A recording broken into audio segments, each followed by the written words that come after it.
House of the Dragon season 3 எல்லாருமே பார்த்துருப்பீங்க. தரமான ஒரு சீசன் அப்படின்னு சொல்லலாம். இதுல ஹெச்பிஓ வந்து ஜேஸோட டெத், ஹெலனாவோட டெத், டேரனோட என்டையர் கேரக்டர் அப்படின்னு சீசன் 3ல நம்ம பார்த்த நிறைய மேஜர் ஈவெண்ட்ஸை புக்ல இருந்து கம்ப்ளீட்டாவே டிஃப்ரெண்டா அடாப்ட் பண்ணிருக்காங்க. அந்த மேஜர் ஈவெண்ட்ஸுக்கு பின்னாடி இருக்கிற புக் ஸ்டோரியை கேட்டீங்க அப்படின்னா மைண்ட் ப்ளோவிங்கா இருக்கும். அதனால அந்த எல்லா சீரிஸ் வெர்சஸ் புக் சேஞ்சஸையுமே இந்த வீடியோல நம்ம மொத்தமா பார்க்க போறோம். அதுக்கு முன்னாடி இந்த வீடியோட ரைட்டிங், எடிட்டிங், ரெக்கார்டிங் எல்லாமே நானே பண்றதுனால சேனலுக்கு சப்ஸ்கிரைப் பண்ணி ஒரு லைக் போட்டு விட்டீங்க அப்படின்னா ஹெல்ப்பா இருக்கும். புக்ல ஜேஸோட கேரக்டர் அப்படிங்கிறது கம்ப்ளீட்டாவே வேற மாதிரி இருக்கும். சீரிஸ்ல ஜேஸ் வந்து ரெனிராவோட டிசிஷன்ஸை கொஸ்டின்ஸ் பண்ணிக்கிட்டே இருப்பாரு. ரெனிரா சொல்றத மட்டும்தான் ஜேஸ் கேட்கிற மாதிரி காமிச்சிருப்பாங்க. இதனால கடுப்பான ஜேஸ் வந்து ஒரு கட்டத்துல ரெனிராவோட பேச்சை மீறி ரெனிராவை ப்ரொடெக்ட் பண்றேன் அப்படிங்கிற பேர்ல பேட்டில் ஆஃப் தி கல்லட்டுக்கு போயிருப்பாரு. பட் புக்ல ஜேஸுக்கு இன்னும் இண்டிபெண்டன்ட் பொலிட்டிக்கல் ரோல் இருக்கும். அந்த பேட்டில் ஆஃப் தி கல்லட்டை லீட் பண்றதே ஜேஸா தான் இருந்திருப்பாரு. ரெனிராவோட அப்ரூவல் அப்படிங்கிறது ஜேஸுக்கு தேவையே பட்டிருக்காது. இந்த பேட்டில்ல ஜேஸை தாண்டி Hugh Hammer, Ulf white,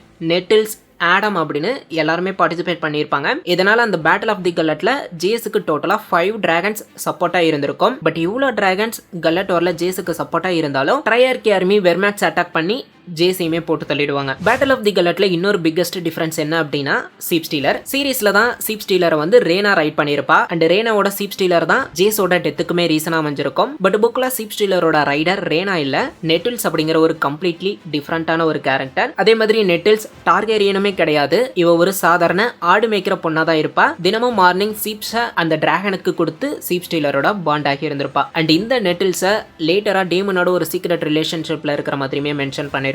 battle of the கல்லட்ல மேஜர் டெத் அப்படிங்கிறது ஜேஸ் மட்டும் இல்ல, ரெனிராவோட சன் விசேரிஸும் தான். சீரிஸ்ல ரெனிரா அண்ட் டேமனோட சன்ஸான ஏகான் அண்ட் விசேரிஸை சேஃப்டிக்காக வேல்ல இருந்து பென்டோஸ்க்கு சென்ட் பண்ணிருப்பாங்க. பட் புக்ல அவங்க டிராவல் பண்ண அந்த ஷிப் வந்து ட்ரையார்கி ஃபோர்ஸஸ் கிட்ட மாட்டிக்கும். இதுல ஏகான் மட்டும் அவனோட யங் டிராகன் ஸ்டாம் கிளோடோட டிராகன் ஸ்டோனுக்கு எஸ்கேப் ஆகி இருந்திருப்பான். பட் விசேரிஸை ட்ரையார்கி ஃபோர்ஸஸ் கேப்சர் பண்ணிடுவாங்க. பேட்டில் முடிஞ்சதுக்கு அப்புறம் விசேரிஸ் ட்ரையார்கி ஃபோர்ஸஸ் கிட்ட பிரிசனரா இருக்கிறானா இல்ல பேட்டிலே இறந்துட்டானா அப்படிங்கறதே பிளாக்கு தெரிய வராது. டைலன் லானிஸ்டரோட கேரக்டர் அப்படிங்கிறது புக்ல செம்ம புருட்டலா முடிஞ்சிருக்கும். சீரிஸ்ல டைலன் லானிஸ்டர் வந்து பேட்டில் ஆஃப் தி கல்லட்டுக்கு ட்ரையார்கி ஆர்மியை கன்வின்ஸ் பண்ணி கூட்டிட்டு வந்து ஃபைனலா அந்த ட்ரையார்கி ஆர்மினாலேயே சீல லாஸ்ட் ஆகி இருந்திருப்பாரு. பட் அங்கிருந்து தப்பிச்சு அதுக்கப்புறம் ஏகனுக்கு ஹெல்ப் பண்ற மாதிரி சீரிஸ்ல காமிச்சிருப்பாங்க. பட் புக்ல டைலண்ட் கல்லட் வார்ல இன்வால்வ் ஆகியே இருந்திருக்க மாட்டாரு.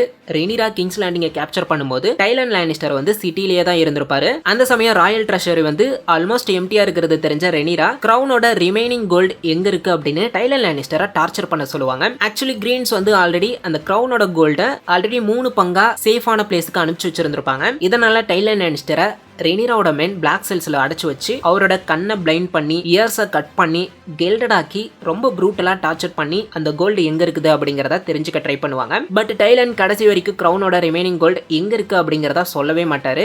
இவ்வளவு டார்ச்சரையும் தாங்கி டைலன் லானிஸ்டர் ஏகனுக்கு லாயலா இருந்திருப்பாரு. டேரனோட கேரக்டரை கம்ப்ளீட்டாவே சீரிஸ்ல மாத்தி அமைச்சிருக்காங்க அப்படின்னு தான் சொல்லணும். ஏன்னா பேட்டில் ஆஃப் தி ஹனிவைன் அப்படிங்கிற ஒரு பேட்டில் டேரனோட மேஜர் பேட்டில் மூமெண்டா இருக்கும். அதை ஹெச்பிஓ கம்ப்ளீட்டாவே ஸ்கிப் பண்ணிட்டாங்க. புக்ல இந்த பேட்டில் ஆக்சுவலி டேரனோட கேரக்டருக்கு ரொம்ப இம்பார்ட்டன்டா இருக்கும். ஆர்மன் ஹைட்டோரோட ஆர்மி ஓல்டு டவுன்ல இருந்து மார்ச் ஆகும்போது ஹனிவைன் அப்படிங்கிற ரிவர் பக்கத்துல ரெனிரா சப்போர்ட்டர்ஸ் ஆர்மி கிட்ட மாட்டிப்பாங்க. அந்த சமயம் ஹைட்டோர் ஆர்மி ஆல்மோஸ்ட் டிஃபீட் ஆகிற நிலைமையில இருக்கும்போது டேரான் டெசரியனோட பேட்டில் ஃபீல்டுக்கு மாசா வந்து ஆர்மன் ஹைட்டோரோட என்டையர் ஆர்மியவே சேவ் பண்ணிருப்பான். இந்த விக்டரிக்கு அப்புறம் தான் ஆர்மன் ஹைட்டோர் டேரானோட பிரேவரிக்கு ரிவார்டு கொடுக்கிற விதமா நைட் ஆக்கி இருந்திருப்பாரு. அதோட டேரான் தி டேரிங் அப்படிங்கிற நேமையுமே கொடுத்திருந்திருப்பாரு. ஹனிவைன் அப்படிங்கிற இந்த பேட்டில ஜஸ்ட் ஒரு ரேண்டம் பேட்டில் அப்படின்னு சொல்ல முடியாது. இதுதான் டேரான ஒரு வாரியரா ப்ரூவ் பண்ற ஃபர்ஸ்ட் மேஜர் மொமெண்டா இருக்கும். ஆனா சீரிஸ்ல இந்த என்டையர் பேட்டிலையே ரிமூவ் பண்ணிட்டதனால புக்ல டேரானுக்கு இருக்கிற அந்த வாரியர் அப்படிங்கிற ஐடென்டிட்டியை சீரிஸ்ல இல்ல. சீரிஸ்ல தான் ஆலிசன்ட் ஏமண்டுக்கு ஒரு கிஸ் கொடுத்து ஹேரன் ஹலுக்கு சென்ட் பண்ணிருப்பாங்க.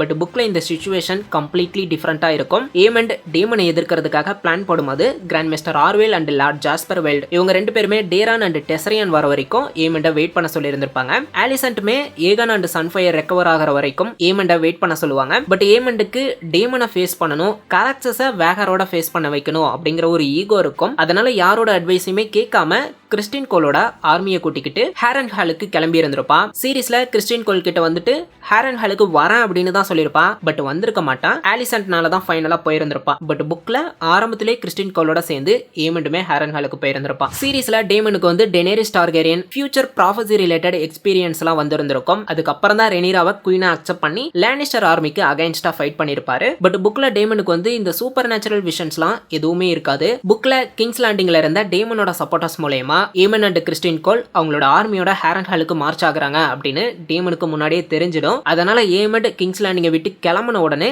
டேமன் கராக்சிஸோட கிங்ஸ் லேண்டிங்க்கு போயிடுவாரு. ரெனிராவுக்கும் டேமனோட இந்த பிளான் தெரிஞ்சதுனால ரெனிராவுமே சிராக்ஸோட கிங்ஸ் லேண்டிங்க்கு வந்திருந்திருப்பாங்க. சீரிஸ்ல ஜேசன் லானிஸ்டர் வந்து ரிவர்லாண்ட்ஸ்ல டேமனோட சைடுக்கு அகைன்ஸ்டா ஃபைட் பண்ணிட்டு இருந்திருப்பாரு. பட் என்னதான் டேமன் கிட்ட இருந்து தப்பிச்சாலும் விண்டர் வூல்ஸ் கிட்ட மாட்டி ராடி த ரூயின் கையால இறந்திருக்கிற மாதிரி காமிச்சிருப்பாங்க. பட் புக்ல ஜேசன் லானிஸ்டரோட டெத் ராடி த ரூயின் கையால இருக்காது. அது மட்டும் இல்லாம லானிஸ்டர்ஸ் இங்க ஃபைட் பண்ணிக்கிட்டு இருக்கும்போது அவங்க ஓன் டெரிட்டரியான கேஸ்லி ராக்கே அங்க அட்டாக் ஆகிட்டு இருந்திருக்கும். டேமன் ஆல்ரெடி கிங்ஸ் லேண்டிங்க்கு போயிட்டதுனால இந்த பேட்டில் வந்து ரிவர்மேன் மட்டும்தான் ஜேசன் லானிஸ்டருக்கு எதிராக ஃபைட் பண்ணிக்கிட்டு இருந்திருப்பாங்க. இந்த battle bat of long leaf அப்படிங்கிற ஒரு சிம்பிள் ஸ்குவேர் தான் ஜேசன் லானிஸ்டரை போட்டு தள்ளியிருப்பான். அதுக்கு ரிவார்டா அந்த ஸ்குவேர் நைட் ஆக்கப்படுறது மட்டும் இல்லாம லயன் ஸ்லேயர் அப்படிங்கிற ஒரு டைட்டிலுமே அவனுக்கு கிடைக்கும். இந்த சமயத்துல தான் லானிஸ்டர் ஆர்மி ரிவர்லாண்ட்ஸ்ல ஃபைட் பண்ணிட்டு இருக்கிறத அட்வான்டேஜ் யூஸ் பண்ணி Dalton Greyjoy army Westerlands attack பண்ணியிருந்திருப்பான். இந்த entire Dalton Greyjoy versus Lannister story லைனையே ஹெச்பிஓ கம்ப்ளீட்டா ரிமூவ் பண்ணிட்டாங்க. ரெனிரா கிங்ஸ் லேண்டிங்கை கேப்சர் பண்றது அப்படிங்கிறது சீரிஸை கம்பேர் பண்ணும்போது புக்ல இன்னும் ரொம்ப டார்க்கா இருக்கும். ஏன்னா ஆட்டோ ஹைட்டவரை எக்ஸிக்யூட் பண்ணதுக்கு அப்புறம் செர்குவின் ஹைட்டவரையுமே போட்டு தள்ளி இருந்திருப்பாங்க. சீரிஸ்ல தான் செர்குவின் ஹைட்டவர் வந்து கிறிஸ்டின் கோலோட ஹேரன் ஹாலுக்கு கிளம்பி இருந்திருப்பாரு. பட் புக்ல செர்குவின் வந்து சிட்டி வாட்ச் கமாண்டரா கிங்ஸ் லேண்டிங்லயே தான் இருந்திருப்பாரு. இவரை செர் லூத்தர் லார்ஜென்ட் தான் எக்ஸிக்யூட் பண்ற மாதிரி மென்ஷன் பண்ணிருப்பாங்க. சீரிஸ்ல ரெனிரா வந்து ஆலிசன்ட்டை ஆல்மோஸ்ட் ஒரு கெஸ்ட் மாதிரி தான் ட்ரீட் பண்ணிருப்பாங்க. ஐ மீன் என்னதான் பிரிசனரா இருந்தாலும் ஆலிசன்ட்டுக்கு கம்ஃபர்டபுளா ஸ்டே பண்ண ரூம் கொடுத்து லிமிட்டடா வெளியே நடக்கவும் அலோ பண்ணிருப்பாங்க. பட் புக்ல ஆலிசன்ட்டோட ஹேண்ட்ஸ் அண்ட் லெக்ஸை செயின்ல கட்டி கம்ப்ளீட் பிரிசனரா ட்ரீட் பண்ணிருப்பாங்க. சீரிஸ்ல மிஸ்டர் ஆர்வேல் வந்து ரெனிராவோட சைடுக்கு ஸ்விட்ச் ஆகி இருந்திருப்பாரு. பட் புக்ல மிஸ்டர் ஆர்வேல பிளாக் செல்ஸ்ல அடைச்சு வச்சிருந்திருப்பாங்க. லாரி ஸ்ட்ராங் வழக்கம் போல எஸ்கேப் ஆகி இருந்திருப்பான். சீரிஸ்ல ரெனிரா அயன் த்ரோன்ல உட்காந்து ஸ்மால் ஃபாக்ஸோட பெட்டிஷன்ஸை கேட்டுட்டு இருக்கும்போது அவங்களோட ஃபிங்கரை லைட்டா அந்த த்ரோன் கட் பண்ற மாதிரி காமிச்சிருப்பாங்க. பட் புக்ல ரெனிரா ஃபர்ஸ்ட் டைம் அந்த அயன் த்ரோன்ல உட்காரும் போது அந்த த்ரோன் வந்து அவங்களோட கையையும் காலையும் கட் பண்ணிடும். அது மட்டும் இல்லாம இதனால அந்த பிளட் அப்படிங்கிறது ஃப்ளோர்லயுமே பட்டிருந்திருக்கும். இதை பார்த்த மக்கள் இதை ஒரு பேட் ஓமனா பார்த்திருந்திருப்பாங்க. Like Iron Throne itself ரெனிராவை ரிஜெக்ட் பண்ணிடுச்சு அப்படின்னு. ரெனிரா கிங்ஸ்ல நீங்க கேப்சர் பண்ணதுக்கு அப்புறம் உங்களோட பிக்கஸ்ட் எனிமி கிரீன்ஸ் அப்படிங்கறத விட இவங்களோட ஓன் சப்போர்ட்டர்ஸ் அப்படின்னு சொல்லலாம். ஏன்னா புக்ல ரெனிரா த்ரோனை கேப்சர் பண்ணதுக்கு அப்புறம் பார்ட்டிமோஸ் செல்டிகரை தான் மாஸ்டர் ஆஃப் காயினா அப்பாயிண்ட் பண்ணி இருந்திருப்பாங்க. சீரிஸ்ல வந்து டோர்கன் மேண்டர்லி இந்த ரோல்ல இருந்திருப்பாரு. இந்த பார்ட்டிமோஸ் செல்டிகரை நம்ம சீரிஸ்ல பார்த்திருந்திருப்போம். சீசன் 2ல கூட ரெனிரா இவரை கண்ணத்துல அரைஞ்சிருப்பாங்க. இந்த பார்ட்டிமோஸ் செல்டிகர் மாஸ்டர் ஆஃப் காயின் ஆன உடனே ப்ரூட்டல் டாக்ஸஸ் போட்டிருந்திருப்பாரு. வைனோட டாக்ஸஸ் டபுள் ஆகி இருந்திருக்கும். போர்ட்டோட ஃபீஸ் ட்ரிபிள் ஆகி இருந்திருக்கும். இதை தாண்டி ஷாப்ஸை ஓப்பன் பண்ணணும் அப்படின்னாலே டாக்ஸ் பே பண்ணணும். ஆல்மோஸ்ட் எல்லாத்து மேலேயுமே டாக்ஸ் போட்டிருந்திருப்பாரு. அது மட்டும் இல்லாமல் நீங்க ஆல்ரெடி ஏகன் செகண்டுக்கு டாக்ஸ் பே பண்ணியிருந்தாலும் திரும்ப 3 மடங்கு ரெனிராவுக்கு அதிகமாக டாக்ஸ் பண்ணணும். இதனால இனிஷியலி ரெனிராவை வெல்கம் பண்ணின ஸ்மால் ஃபோக்ஸ் கொஞ்சம் கொஞ்சமா அவங்கள வெறுக்க ஆரம்பிச்சிருப்பாங்க. சீரீஸ்ல ஹெலனாவோட கேரக்டரையே கம்ப்ளீட்டா மாத்தி அமைச்சிருக்காங்க அப்படின்னு தான் சொல்லணும். ஏன்னா புக்ல வந்து ஹெலனாவுக்கு ஆல்ரெடி இந்த டைம் லைன்ல மேலர் அப்படின்னு ஒரு சன் இருப்பான். அவனை செர் ரிக்கர்ட் வந்து சீக்கிரட்டா கிங்ஸ் லேண்டிங்ல இருந்து ஆர்மன் ஹைட்டவர் கிட்ட ஒப்படைக்கிறதுக்காக கூட்டிட்டு போயிருப்பாரு. சரி ரிக்கர்ட் தானுக்கு என்னாச்சு அப்படிங்கறத சீரிஸ்ல நமக்கு காமிக்கல. பட் புக்ல ரிக்கர்ட் தானுக்கு வந்து ஒரு வெரி இம்பார்ட்டன்ட் மிஷன் இருக்கும். அதுதான் இந்த மேலாரா ஆர்மன் கிட்ட ஒப்படைக்கிறது. சரி ரிக்கர்ட் கிட்ட மேலார் கூடவே ஒரு டிராகன் எக் இருந்திருக்கும். இதனால இதோட சேர்ந்து டிராவல் பண்ணும்போது போற வழியில பிட்டர் பிரிட்ஜ் அப்படிங்கிற ஒரு பிளேஸ்ல ரெனிராவோட சப்போர்ட்டர்ஸ் கிட்ட மாட்டிப்பாங்க. என்னதான் ரிக்கர்ட் ஃபைட் பண்ணாலும் அவரால் அங்கிருந்து எஸ்கேப் ஆகி இருந்திருக்க முடியாது. ரிக்கர்டை போட்டு தள்ளிட்டு மேலாரையுமே கேப்சர் பண்ணிடுவாங்க. ரெனிரா மேலாருக்கு ஹியூஜ் ரிவார்டா பவுண்டியா அனௌன்ஸ் பண்ணதுனால அங்க இருந்த பீப்புள் அவங்களுக்குள்ளேயே மேலார் யாருக்கு சொந்தம் அப்படின்னு ஃபைட் பண்ண ஆரம்பிச்சிருப்பாங்க. அந்த கேஎஸ்ல ஒரு உமன் மேலாரை வந்து டைட்டா பிடிச்சிருந்திருப்பா. அதுலயே மேலார் கிரஷ் ஆகி இறந்திருந்திருப்பா. ஃபைனலா ரிக்கர்டானோட பாடியையும் மேலரோட ஹெட்டையும் ரெனேரா கிட்ட அனுப்பிச்சிருப்பாங்க. ஹெலனாவோட டெத் அப்படிங்கிறது சீரிஸ்ல அந்த அளவுக்கு எமோஷனலா இருந்திருக்காது. ஐ மீன் புக்கை கம்பேர் பண்ணும்போது. ஏன்னா சீரிஸ்ல வந்து ஹெலனாவுக்கு ப்ராஃபஸி ட்ரீம் எல்லாம் கொடுத்து சூசைட் பண்ணிக்கிற மாதிரி காமிச்சிருப்பாங்க. ஹெலனா சூசைட் பண்ணிக்கிற அளவுக்கு ஒரு பெரிய ரீசன் சீரிஸ்ல ஸ்ட்ராங்கா இல்ல அப்படின்னு தான் சொல்லணும். பட் புக்ல ஹெலனாவோட சன் மேலாரோட டெத் அப்படிங்கிறது ஹெலனாவை ரொம்ப பாதிச்சிருந்திருக்கும். அந்த ட்ராமானால ஹெலனா ரெட் கிப்ல இருந்து ஜம்ப் பண்ணி சூசைட் பண்ணிப்பாங்க. இதனாலே ஹெலனாவோட டெத்துக்கு ரெனிரா தான் காரணம் அப்படிங்கிற ஒரு டேஞ்சரஸ் ரூமரை ஸ்ப்ரெட் ஆக ஆரம்பிச்சிருக்கும். இந்த ரூமர் வந்து பின்னாடி ஒரு மேஜர் ரோலையுமே ப்ளே பண்ணும். சீரிஸ்ல கிறிஸ்டின் கோலோட டெத்துக்கு கிறிஸ்டின் கோலே தான் காரணம் அப்படிங்கிற மாதிரி காமிச்சிருப்பாங்க. ஏன்னா என்னதான் குவின் ஹைட்டவர் கிறிஸ்டின் கோல டம்பிள்டனுக்கு கூப்பிட்டு இருந்தாலும் கிறிஸ்டின் குவினோட பேச்சு கேட்டிருந்திருக்க மாட்டாரு. பட் புக்ல கிறிஸ்டினோட டெத்துக்கு ஏமண்ட் ஒரு ரீசனாவுமே இருந்திருப்பான். ஏன்னா ஏமண்ட் அண்ட் கிறிஸ்டின் கோல் 2 பேரும் சேர்ந்துதான் ஹேரன் ஹாலுக்கு போயிருந்திருப்பாங்க. அந்த சமயம் ரெனிரா அண்ட் டேமன் த்ரோனை கேப்சர் பண்ணிட்டாங்க அப்படின்னு தெரிஞ்சதும் கிறிஸ்டின் ஏமண்ட ஆர்மன் ஹைட்டவரோட ஆர்மி கூட ஜாயின் பண்ண கூப்பிட்டு இருந்திருப்பாரு. பட் ஏமண்ட் கிறிஸ்டின் கோலோட பேச்சு கேட்காம வேகரை எடுத்துட்டு அங்கிருந்த வில்லேஜஸா பர்ன் பண்ண ஆரம்பிச்சிருப்பான். இதனால கிறிஸ்டின் ஏமண்டோட ஸ்பிளிட் ஆகி டம்பிள்டனுக்கு போக ஆரம்பிச்சிருந்திருப்பாரு. பட் போற ரூட்ல இருக்கிற வில்லேஜஸ் எல்லாத்தையுமே ஆல்ரெடி ஏமண்ட் பர்ன் பண்ணிட்டதுனால கிறிஸ்டினோட ஆர்மிக்கு ஃபுட் கிடைச்சிருக்காது. அவங்க ஹோசஸும் டிசீஸ்னால பாதிக்கப்பட்டிருந்திருக்கும். அந்த சமயம் தான் கிறிஸ்டினோட ஆர்மி ரிவர்மேன் அண்ட் விண்டர் வுல்ஸ் கிட்ட மாட்டி இருந்திருப்பாங்க. அவங்களோட ஆர்மி அப்படிங்கிறது நம்பர்ஸ்லயும் சரி ஸ்ட்ரென்த்லயும் சரி ரொம்ப அதிகமா இருந்திருக்கும். இதனால சார் கிறிஸ்டின் கோல் 1vs3 அப்படிங்கிற ஒரு ஃபைட்டை கேட்டிருந்திருப்பாரு. பட் அந்த சமயம் ரெட் ராப் ரிவர்ஸ் அப்படிங்கிறவரும் அவரோட மென்னும் சேர்ந்து ஆரோஸை கிறிஸ்டின் மேல விட்டு கிறிஸ்டினை போட்டு தள்ளி இருந்திருப்பாங்க. பட் சீரிஸ்ல தான் நமக்கு ஆலிசன் பிளாக்வுட் அப்படிங்கிற ஒரு அக்கா ஆரோவை யூஸ் பண்ணி கிறிஸ்டினை போட்டு தள்ளுற மாதிரி காமிச்சிருப்பாங்க. சீரிஸ்ல கோர்லிஸ் ரெனிராவோட சன்ஸை பாஸ்டன் சொல்லும்போது கோர்லிஸ் மேல இருந்த மரியாதை போயிடுச்சு அப்படிங்கிற மாதிரி தான் இருந்திருக்கும். பட் புக்ல கோர்லிஸ் ரெனிராவுக்கு பண்ண அட்வைஸை கேட்டீங்க அப்படின்னா கோர்லிஸா ஒரு ஃபேவரட் கேரக்டராகவே பார்ப்பீங்க.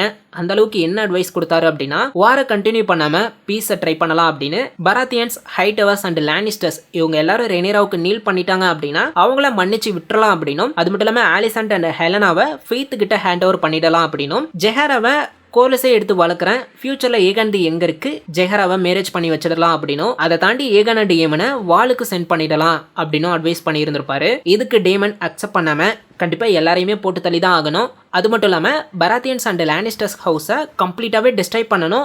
ஸ்டாம்ஸ் அண்ட் உல்ஃப் ஒயிட்டுக்கும் கேஸ்லிராக்க ஹியூதி ஹேமருக்கு கொடுத்துடலாம் அப்படின்னு சொல்லியிருந்திருப்பாரு. பட் கோர்லிஸ், லானிஸ்டர்ஸ் அண்ட் பராத்தியன்ஸ் வந்து ஏன்சியன்ட் அண்ட் நோபல் ஹவுஸ் அவங்கள டிஸ்ட்ராய் பண்ணோம் அப்படின்னா ஹாஃப் ஆஃப் த வெஸ்டோஸ் ரெனிராவுக்கு எதிராக திரும்பிடுவாங்க அப்படின்னு சொன்னதுனால ரெனிரா வந்து இந்த 2 ஹவுசஸை மட்டும் மன்னிக்க முடிவு பண்ணியிருந்திருப்பாங்க. சீரீஸ்ல ஹியூ ஹேமருக்கு வந்து ஒரு ஒய்ஃப் அண்ட் டாட்டர் கொடுத்திருந்திருப்பாங்க. அந்த டாட்டரா ஹியூ இழந்து அவர் பாவர்ட்டினால எந்த அளவுக்கு கஷ்டப்பட்டிருக்கிறாரு அப்படிங்கறதெல்லாம் காமிச்சு ஒரு சிம்பத்தட்டிக், ஹம்பிள் அண்ட் ஹானரபிள் மேனா இந்த ஹியூஹை வந்து காமிச்சிருப்பாங்க. பட் புக்ல இந்த ஹியூ ஹேமரோட கேரக்டர் அப்படிங்கிறது கம்ப்ளீட் ஆப்போசிட்டா இருக்கும். ஹியூ ஹேமருக்கு இந்த எமோஷனல் பேக் ஸ்டோரிலாம் எதுவுமே இருக்காது. சீரீஸ்ல நாம உல்ஃப் எப்படி பாக்குறோமோ அதே மாதிரி தான் இந்த ஹியூ ஹேமரோட கேரக்டர் புக்ல இருக்கும். ஈவன் ஹியூ பவருக்கு ஆசைப்பட்டு தன்னையவே கிங்காலாம் டிக்ளேர் பண்ணுவாரு. உல்ஃபோட கேரக்டரை சீரீஸ்ல கொஞ்சம் அக்யூரேட்டாவே தான் காமிச்சிருக்காங்க. பட் எக்ஸ்ட்ரா ஒரு ட்ரங்க் அண்ட் காமெடி கேரக்டர் அப்படிங்கிற மாதிரி இருக்கும். சீரீஸ்ல தான் உல்ஃப் வந்து நான் டீம் பிளாக்கும் இல்ல டீம் கிரீனும் இல்ல டீம் ஒயிட் அப்படின்னு கம்ப்ளீட்டா 2 டீமையுமே பெட்ரை பண்ணி இருந்திருப்பான். பட் புக்ல உல்ஃப் பிளாக்க பெட்ரை பண்ணிட்டு டீம் கிரீனுக்கு தான் சப்போர்ட் பண்ணுவான். உல்ஃபோ தொடர்ந்து ஹியூகுமே இந்த பேட்டில் ஆஃப் டம்பிள்டன்ல கிரீன் சைடுக்கு சப்போர்ட் பண்ணிருப்பாரு. உல்ஃப் அண்ட் ஹியூக் 2 பேரும் சேர்ந்து இந்த பேட்டில் ஆஃப் டம்பிள்டன்ல ரெனிராவுக்கு பெட்ரை பண்ணனதுனால இவங்களுக்கு தி 2 பெட்ரையர்ஸ் அப்படிங்கிற பேருமே கிடைச்சிருந்திருக்கும். சீரீஸ்ல ஏகனோட சன்னை ரேட் கேச்சர்ஸ் போட்டு தள்ளிட்டதுனால எல்லா ரேட் கேச்சர்ஸையுமே ஏகன் போட்டு தள்ளி இருந்திருப்பான். இதனால ரெனிரா கிங்ஸ் லேண்டிங்கை கேப்சர் பண்ணும்போது நிறைய எலிகள் தொலையா இருந்திருக்கும். அதுக்கு ஆலன் தான் கேட்ஸை ரெட் கிப்குள்ள கொண்டு வந்தா ரேட்ஸோட தொலை தீரும் அப்படின்னு ஒரு ஐடியா கொடுத்திருந்திருப்பாரு. பட் புக்ல ரெனிரா கேட்ஸை ரெட் கிப்குள்ள கொண்டு வந்திருந்திருக்க மாட்டாங்க. ஆட்டோ ஹைட்டவர் தான் ரேட் தொல்லைகள்னால ஹண்ட்ரட்ஸ் ஆஃப் கேட்ஸை ரெட் கிப்குள்ள கொண்டு வந்திருந்திருப்பாரு. சீரீஸ்ல பேலா அண்ட் ஆடம் வேகரை தேடி சுத்திட்டு இருப்பாங்க. பட் புக்ல வேகரை ஹண்ட் பண்றது பேலா அண்ட் ஆடம் இல்ல, டேமன் அண்ட் நெட்டில்ஸ். பேலாவோட டிராகன் மூன் டான்சர் இந்த டைம் லைன்ல ரைட் பண்ண முடியற அளவுக்கு கூட பெருசா இருக்காது. Moondancer still a very young டிராகனா தான் இருந்திருக்கும். இதனால டேமன் அண்ட் நெட்டில்ஸ் தான் வேகரை தேடிட்டு இருப்பாங்க. அது மட்டும் இல்லாம நெட்டில்ஸ்க்கும் டேமனுக்கும் ஒரு சீக்ரெட் ரிலேஷன்ஷிப்புமே இருந்திருக்கும். ஹியூ அண்ட் உல்ஃப் டம்பிள்டன்ல பெட்ரை பண்ணிட்டாங்க அப்படிங்கிறது ரெனிராவுக்கு தெரிஞ்சதும் ரெனிராவுக்கு ரிமைனிங் டிராகன் சீட்ஸ் மேலயுமே நம்பிக்கை போயிடும். இதனால ரெனிரா நெட்டில்ஸ்க்கு வந்து எக்ஸிகியூஷன் ஆர்டர் கொடுத்துருவாங்க. பட் டேமன் நெட்டில்ஸை எஸ்கேப் ஆக விட்டுருவாரு. சீரீஸ்ல ரெனிரா த்ரோனை கேப்சர் பண்ணதுக்கு அப்புறம் ஆலிசன்ட் அண்ட் ஹெலனாவை ஜஸ்ட் அடைச்சு மட்டும் தான் வச்சிருந்திருப்பாங்க. பட் புக்ல ஆலிசன்ட் அண்ட் ஹெலனாவை பிராத்தல் ஹவுஸ்க்குலாம் சென்ட் பண்ணிருப்பாங்க. சீரீஸ்ல குயின் ஹைட்டவர் வந்து கோர்லிஸா ஹாஸ்டேஜா பிடிச்சிட்டு வந்து டேமன் கிட்ட ரயல்மா 2 டிவைட் பண்ணி ரெனிரா கிங்ஸ் லேண்டிங்ல இருந்தும் டேரான் ஓல்டு டவுன்ல இருந்து ரோல் பண்ணட்டும் அப்படின்னு ஒரு பீஸா டீலா பேசி இருந்திருப்பாரு. பட் இந்த ஆஃபரை ஆக்சுவலி புக்ல வந்து ஆலிசன்ட் தான் ரெனிரா கிட்ட கேட்டிருந்திருப்பாங்க. இதுக்கு ரெனிரா அக்செப்ட் பண்ணாததுனால ஆலிசன்ட் ரெனிராவோட சன்ஸை பாஸ்டர்ட்னு சொல்லிடுவாங்க. இதனால லேடி மிசாரியா வந்து ஆலிசன்ட் குயினோட சன்ஸையே பாஸ்டர்ட்னு சொன்னதுனால ஆலிசன்ட்டே ஓன் பாஸ்டர்டை பெத்தெடுக்கட்டும் அப்படின்னு ஆலிசன்ட் அண்ட் ஹெலனா இவங்க 2 பேரையுமே பிராத்தல் ஹவுஸ்க்கு சென்ட் பண்ண வச்சிடுவா. இது உண்மையா அப்படின்னு தெரியல. ஏன்னா இதை சொல்றது வந்து மஷ்ரூமோட அக்கௌண்ட் தான். புக்லயுமே இது நம்புற மாதிரி இல்ல அப்படின்னு தான் மென்ஷன் பண்ணிருப்பாங்க. சோ இந்த சேஞ்சஸ் எல்லாத்தையுமே டீடைல்டா கம்ப்ளீட் சீசன் 3 புக் வெர்ஷன் வேணும் அப்படின்னா கமெண்ட் பண்ணுங்க. அதை நம்ம நெக்ஸ்ட் வீடியோல பார்க்கலாம். தேங்க்யூ.